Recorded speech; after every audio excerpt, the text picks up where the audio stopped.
In the heart of the red soil lands, where sunsets painted the sky in fire and gold, there stood a village that believed it knew all its secrets. Every morning began the same way. Roosters called the light. Smoke rose from cooking fires. Children ran barefoot, laughing like freedom itself. Women carried water jars on their heads like queens of balance. Men spoke loudly about strength, honor, and respect. But villages only show their smiles in daylight. At night, truth changes clothes. There was one house at the edge of the village path. Its door was always closed before sunset. Its windows never stayed open long. People passed it quickly, because sometimes fear has an address. Inside lived Amara and her husband Cato. To outsiders, Cato was discipline and order. His voice carried weight in meetings. His handshake was firm. His words sounded righteous. But walls hear what people don't. And every night, those walls shook. No one ever saw the blows, but everyone heard the silence afterward. And silence can be louder than screams. Before marriage, Amara was known for two things: her singing voice and her fearless laughter. She once sang at festivals, once danced in rain, once argued with elders and still smiled after. That woman was gone. Marriage did not change her in one day. It erased her in pieces. First, she stopped singing. Then, she stopped laughing loudly. Then, she stopped looking people in the eye. Bruises learned to hide under cloth. Tears learned to dry before sunrise. Cato had rules for everything: how she should cook, how she should walk, how she should answer, how she should be silent. If food was late, punishment. If words were wrong, punishment. If she defended herself, worse punishment.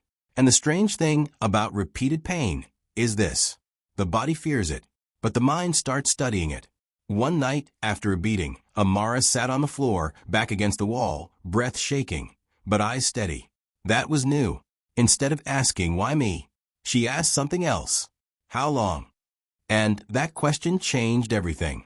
Most villagers pretended not to see, but one pair of eyes did. Old Mother Sifa, the river healer. She had lived long enough to recognize hidden suffering. Pain leaves patterns, and she read them like maps. One dawn, Amara arrived at the river later than usual. Her hands trembled while filling her jar. Mother Sifa spoke without looking at her. "Storm last night." Amara froze. Silence answered. The old woman nodded slowly. "Storms inside houses are louder than storms in the sky." That was the first crack in Amara's emotional wall. Days passed. Then conversations began, short, careful, coded. Mother Sifa never asked direct questions. She offered truths instead. Cages are not always made of wood. Fear grows best where it is fed daily. Escape is not running, it is choosing life. She taught Amara practical things: where to hide money, how to pack quietly, which roads are watched and which are forgotten, who helps and who reports. Preparation replaced panic, and preparation creates power. Cato believed something dangerous: that control equals loyalty. He monitored everything, even how she breathed when he spoke. But abusers make one fatal mistake. They think obedience is permanent. Control is loud. Freedom is patient. One evening guests came. Cato laughed loudly, praised his wife publicly, called her blessing of the house. She served them food with steady hands. No one saw the finger-shaped bruises beneath the bracelets. When guests left, his smile left too. "You embarrass me," he said. "For what?" she asked softly. "For speaking without permission." The beating that night was worse than usual. But something shocked him. She did not beg. She did not plead. She watched him, like someone memorizing, not fearing. And for the first time, Cato felt uncomfortable. Predators sense when prey stops panicking. Rain came heavy. Wind howled like warning drums. It was a kind of night where doors shake and courage is tested. Cato drank more than usual. Anger came faster. Violence came faster. But after, when he fell into deep sleep, something shifted in the air. Amara stood slowly. No rush. No shaking. Like someone following a rehearsed plan. She lifted the loose floor tile. Took the wrapped coins.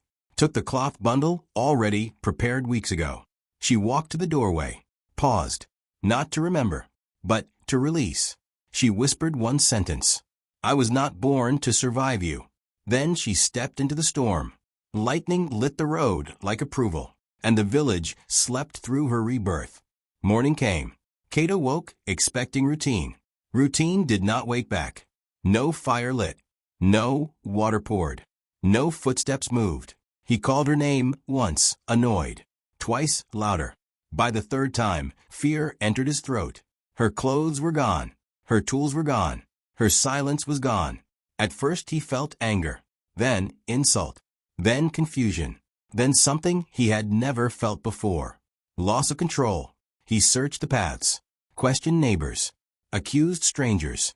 But control outside the house is weaker than control inside it. Without her, he had no audience. And power without audience becomes emptiness. People watched him unravel and did nothing, because sympathy has limits. Seasons turned. One market day, traders arrived with fabrics, medicines, tools, and stories. Among them walked a woman dressed in strong color, carrying confidence like armor. It was Amara, but transformed, her back straight, voice firm, eyes alive. She worked with traveling healers now, learned trade, learned law customs, learned self-worth. Whispers spread faster than fire. Cato approached, smaller somehow. He prepared speeches of apology, of authority, of command. None survived her first sentence. I am not your wife anymore. Not shouted, stated, like fact. He tried regret, tried tears, tried promises. She answered with truth. You were strong when I was trapped. Be strong now that I am free. Witnesses heard, and witnesses change outcomes. Village elders declared her independent by custom. The crowd did not cheer. They learned. Freedom spreads quietly, but its echo travels far. Amara's return changed more than one life. It changed the way the village measured strength. At first, people only whispered. Then they started talking openly. Women who once had bruises began visiting the river healer more often. Conversations became longer. Silences became shorter.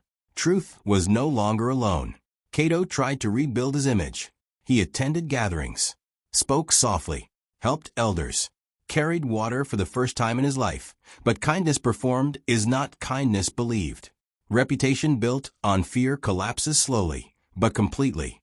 Children stopped running toward him. Dogs barked when he passed. Respect had left, and respect never returns through begging.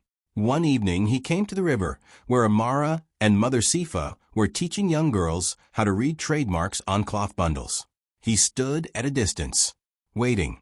No one invited him closer. Finally he spoke. I want to help. Mother Sifa answered, without turning. Help begins where control ends.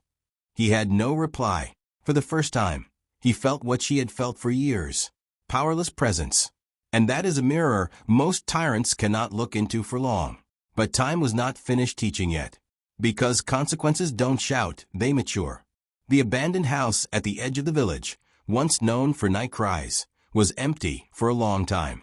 No one wanted it. Until Amara made a decision. She requested the elders for permission to use the house, not as a home, but as a refuge. A place for women in danger. A place for temporary shelter. A place with rules built on dignity. Some elders resisted. Bad memories live there, they said. Amara replied calmly. Then let good memories replace them. Transformation is the loudest answer to trauma. The house was repaired. Windows widened. Doors strengthened. Lamps added. Locks changed from outside control to inside safety. The first night it opened, no one came. The second night, one woman arrived quietly with her child. By harvest month, it was full. Stories entered that house broken and left standing. And every woman who left added one sentence to the wall inside. I chose myself. I am not owned. Fear is not my home. The wall became scripture of survival. Cato passed that house many times. Each time slower. Each time quieter. Because legacy is not what you build in power. It is what survives your behavior. Years passed. Seasons turned like pages. The village changed in small but permanent ways. Girls were taught self-worth with the same seriousness as cooking. Boys were taught that strength without gentleness is failure. Amara became more than survivor. She became advisor, mediator, builder of second chances, but never giver of blind forgiveness. One afternoon, during a drought season, Cato fell sick. Weak, alone, untended. The same neighbors he once intimidated now felt only distant sympathy. Not cruelty, just distance. Because fear creates obedience, not loyalty. A message reached Amara. He may not survive the week. She paused, not with anger, but reflection. Mother Sifa asked gently, "Will you go?" Amara answered with wisdom earned through pain. "I will not return as a wife. I will visit as a human." She went. He lay thin, voice cracked, pride dissolved. "I lost everything," he whispered. Amara replied softly, "No, you spent everything. There is a difference." He cried, not from pain, but realization. True, regret arrives late, but it arrives heavy. Before leaving, she placed water beside him and said the final moral of his life. "You tried to own a soul. Souls are never owned, only respected." He closed his eyes, understanding at last what power never taught him. And so the story spread beyond the village, not as gossip, but guidance. They no longer told it as a tale of abuse. They told it as a lesson of awakening. A woman endured. A woman prepared. A woman chose. A woman rose.